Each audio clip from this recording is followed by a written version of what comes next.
Hello, everybody. Ian Robson. Welcome back to another episode of Coffee with Ian. So, can you dig it? What that refers to is the new Call of the Wild Yukon map. I was thinking to myself, wow, I can really dig in that map. So I'm really enjoying the map right now. So that's why I kind of named the title, Can You Dig It? But it's so far, that map has been really neat. Really enjoyed it so far because you have like a lot of evergreen trees in there. I still haven't counted the wolves yet. I've seen the plains bison now. I've seen the wolves. I don't think I've seen the ducks yet. Apparently there's a certain type of duck there that I haven't noticed yet. What style of duck is that? I totally forget now. DLC Yukon Valley Harlequin duck. That's what it was. So it has a few new species in there. So that's kind of neat. And one of the things I think that's really neat about that map so far is that you can go from like one area and kind of walk. And then as you find another area, what will happen is you'll actually have the snow. It will start snowing. So you'll actually have like kind of like start off as like a green area. Then as it starts snowing, it becomes a bit of a snow zone. And I still haven't explored all the map yet, but so far from what I've seen, it's been really neat thus far. I'm really enjoying it. One thing I do have to remember on that particular map is the fact that for caribou, I have to use the appropriate weapon class. This is a big thing that I'm running into a lot because I found that every time I see a caribou, I end up using the biggest rifle I have, which isn't necessarily the right one to use in that scenario. So, well, it is what it is. Also, I did notice that Silver News released, had a little blurb about soil mod. Was it soil mod? Seasons mod. Sorry, not soil mod. Seasons mod coming out soon. Mr. Johnson, how you doing today? I hope you're doing well. So it's going to be very cool to see what happens with that and how well it actually works. I haven't seen much about it yet. I haven't gone on my way to look yet either. That probably doesn't help. So, but I definitely noticed that, it is coming soon. So that'll be kind of interesting to see what changes they've made from the last version of Seasons mod to this version of Seasons mod, and to see what differences there are and whatnot. So hopefully they're really good differences, but you never know sometimes. So that's the big thing that I noticed coming out for Farm Sim lately. And of course, I should say there's a new DLC coming out for Farming Simulator as well. That is the John Deere Cotton DLC. They're calling it the John Deere Cotton DLC.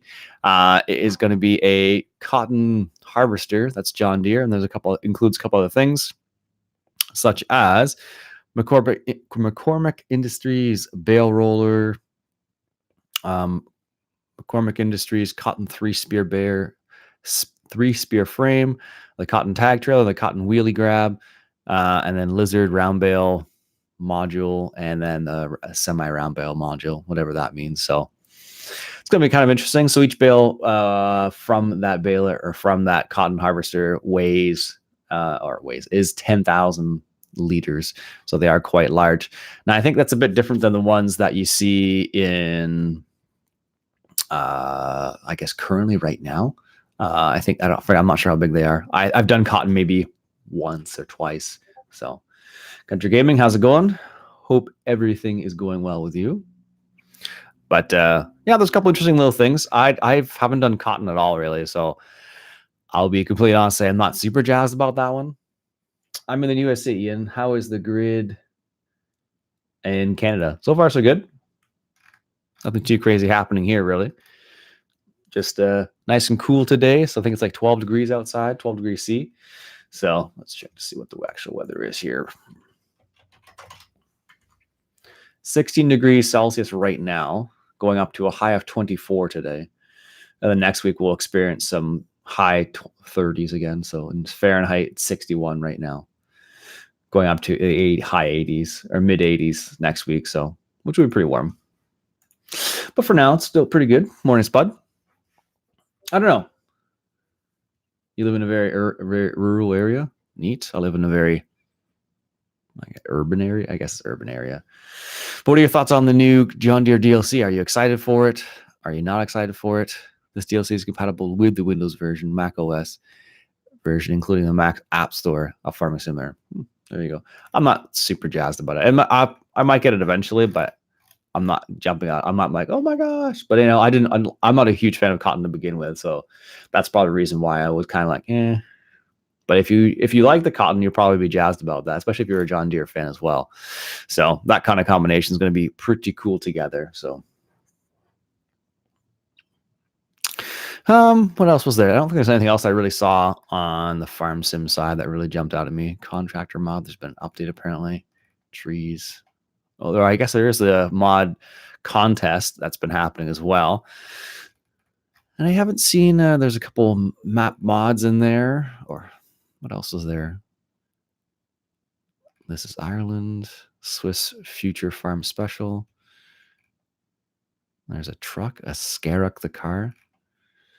There's a whole bunch of them. So I guess there's a different dog, I guess.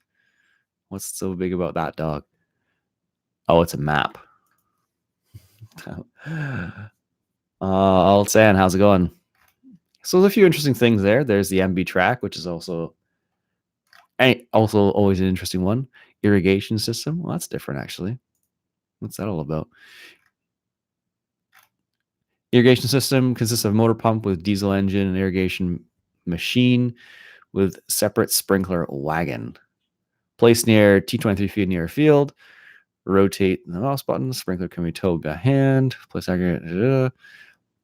I don't know what it actually does in the game. I guess it just kind of, I'm not sure if that's irrigation system is just for show or if it actually does something. A hay buster. We sell those at work, actually. They're kind of interesting. Is it a hay buster? Yeah, I'm pretty sure it's a hay buster. So there's a couple things out there. Nothing that I'm really, I haven't looked very much actually, but I haven't seen anything that's really like, oh my gosh, need to check that out immediately. So what about you guys? Have you seen anything interesting on that? For ATS, the biggest thing that's happened as of late is the fact that they have talked about their next map they're going to be working on, which is Utah, of course. And their big thing is with the voice navigation. The interesting thing about the voice navigation is the fact that you can actually get different people's voices to narrate, which kind of, or not narrate, but navigate. So depending on where you wanted to go. So if you had like, let's say you wanted to go, let's say you didn't like the in-game ones, you could actually go and check out some of the ones that people have done for that, and get a wider variety of voices, really. So, which is kind of neat. Let me see. Steam Workshop. Here we are. So Steam Workshop, and I'm looking for American Truck Simulator. Utah. They put Utah on there already. Yeah, I want to see what's in this Steam Workshop. Anyways, but they do have some different voices you can actually get now, apparently, which is kind of cool. So if you wanted to check out like a different voice, that's the thing that's coming up. So that'll be kind of interesting. I haven't looked at it really. But they did a little video about it to show you that there are some different variations that you can choose now. So, which is kind of neat. What's up, Chris? Mods about GPS alert. I don't know. I didn't see anything. Is there anything else that's on there? So American Truck Workshop. Here we are. I am looking for. I'm not sure where you even. Oh, voice. Other brands. No, that's. Let's see. Game economy. No. Voice navigation. There we go. So you can get Russian. You can get Liam Neeson's GPS voice, apparently. Dora. Arnold Schwarzenegger GPS. You can get quite a few, apparently.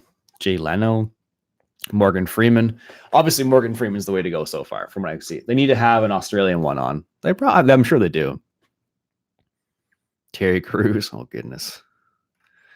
That'd be ridiculous to have the Terry Crews voice in there. Morgan Freeman's probably where it's at, though. If I had to really T-Pain, that's probably all synthesized too. It sounds horrible. Ed Helms. So there's a few different ones out there for you to try. Should you wish to, Amazon Alexa and Deutz. That's yeah, there's a few out there. Yoda's, oh, that would be annoying. Yoda's voice. So yeah, there's a couple options out there if you wanted to check out something else other than just a regular GPS voice, but there you go. Anyways, folks, I think that is good enough for me. I am done for the day. My name's Iain Robson. I hope you enjoyed. If you have anything else to add, by all means, add a comment below in the video itself. And until, as always, enjoy the coffee.